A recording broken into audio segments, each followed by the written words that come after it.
vakt şeytan-ı la'in bir vakt şeytan-ı la'in Allah'ın dostlarının birinin yanına gelipdir.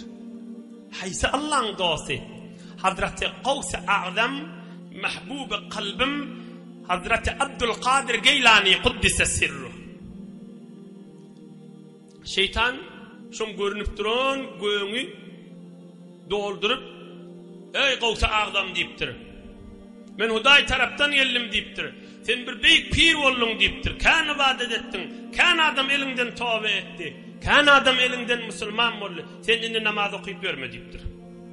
Şeytan ağlayacak boluptu. Gavs-ı A'zam mahbub-ı kalbim Hazreti Abdülkadir Geylani kuddise sirruhun. Aham Gavs-ı A'zam fikre ediptir. Sen Allah taraftan nersen şeytan mı olmalı deyiptir. Onda nämeden aýdýan diýipdir. Eger bir adam kan ibadet etmegi bilen, eger bir adam Hudaýa ýakynlygy bilen, eger bir adam uly derejeligi bilen namazyny äpbermek, ibadetin äpbermek dogry bolsaydy, Resulullah aleyhissalatu vesselam mübarek ahir ömründe bar üstünden su akydyp namaza gaşyn ugrajak bolmardy diýipdir. Men yerde Resulullah aleyhissalatu vesselam yerde deyiptir. Vakti ki şoň Resulullah aleyhissalatu vesselam wa'bud rabbaka hatta ya'tiyakel yaqin ta ruhun çıkyança Allah bendegide kamil bolly baytdy. Resulullah şi emri Allah eden bolsa bir yerde bolmaly deyipdir. Şeytan tozanmaly gidapdir yani. Yen aýdyn din wurrunşy. Milleti, döwrügi, başga töwrükleri gözläp özümüzi ağlamalarla. Bir ağlan bilen gurrun aýan kowurun. Ay men diş, ay men dünyam oňya ya oňmaya. Dünýäň gurrunyny, imanyň gurrunyny kuşturup imanyny edip. Ya men ýüregim saf. Ya meselen bir tovarla ay gaty tutup bermelerdir diýip aýtdy diýipdi. Dinin gowşaldamy. Gaty tutarmy diýen ki dogry ki birdek dogry. Hudaý gaty tutmadyk ýerde sen gaty tutma. Hudaýyň makam tutdyň ýerini gaty tut. Näme urrun boldy? Ay beter gaty tutup bermelerdir diýilýär-de kade. Hudaýyň gaty tutmadyk ýerini sen gaty tutma. Emma Allah'ın gaty tutdyň ýerini gaty tut. Onun bunun yüzüne galma. Yeni bir var aýdyn. Allah Ta'ala'nın gaty tutup bermäň diýen zatdyny gaty tutma. Bu Hudaý gaty tut diýen zatdyny gaty tut. Asl musulmançylykda şu. Asl iman gurrunş. Meselen iki tane misal getirin. Hazreti İmam Ahmed ibn Hanbal aýtýarda 4 mezhebin birinin başı. Hanbali mezhebiň imamy merji'i taklidi. Hazreti İmam Ahmed ibn Hanbal aýdýar: يعجبني أن يكون للرجل ركعات من الليل والنهار معلومة فإذا نشط طولها وإذا لم ينشط خففها. İmam Ahmed ibn Hanbal aýtdy: "Ne kadar gowzat diye bir adam gece gündüz bir 2 rekat 4 rekat nefil namazy bar bolsa. Aham hawasy kök wagtda şonu uzagyraak okuyur.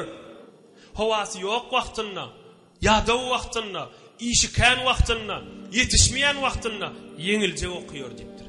Ine din gurrunş. Ama ne gece tahajjud okuýar, geceňrak saat 11-12-1-de gelipsin. Yatsak wagtyň kireket okuydy ýatyber. Hudaý bir de farz etmendir de amany tahajjud namazy, erti namazyna otur. Şayet tahajjud tursan gaýtam erti namazdan galyň. Hamany mysal aýdýan. Şulim gece uzak behterin fırsatda tahajjud namazı barıp saat 5'in döwrüne daňatdy. Saat şu mahal 7 bolsa, 8 bolsa 5'e çelik naqat wagt bar? 9-10 saat wagt bar. Hawan kök wagtyny kärä oky. Uzagyraak etdi ki Resulullah aleyhissalatu vesselam bir gün tahajjud namazyna Suriye Bakara, Suriye Ali İmran, Suriye Nisa himmetini goşupdurdy. Tahajjud namazyna. Bu bir gün qysgaça okypdyr. 2 rekat, 4 rekat okuyakany ýene gyşyryp ýatypdyr. Enemiz Hazreti Aýşa diýer. Ýa dowdy hawasy ýokdy diýer.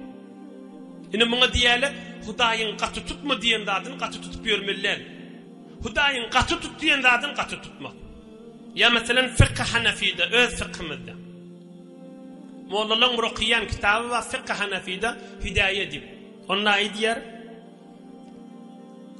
قال في الهداية في الفقه الحنفي يقرأ بالراغبين كذا وبالكسالى كذا وقيل ينظر إلى طول الليالي وقصرها وإلى كثرة الأشغال وقلتها وفي البناية ينظر إلى حسن صوت الإمام وينظر إلى حال الوقت من الأمن والخوف شريعة كرنها شلا أمام نماذ قيانا الحم سورة وذق قشر siz gowrak bolsa izinnäki üýpdiroldy hemme sowaz kök bolsa uzagrak okysyn diýipdir.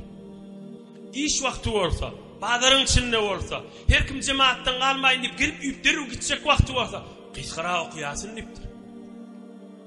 Adamlaryň ýadow wagty bolsa, hemmesi üç bir iş etdiroldy bolsalar, halawas ýok bolsa, namazy musulman bolup okuyjak bolup okuyup duran bolsa, ýeňirä okýaga diýipdir.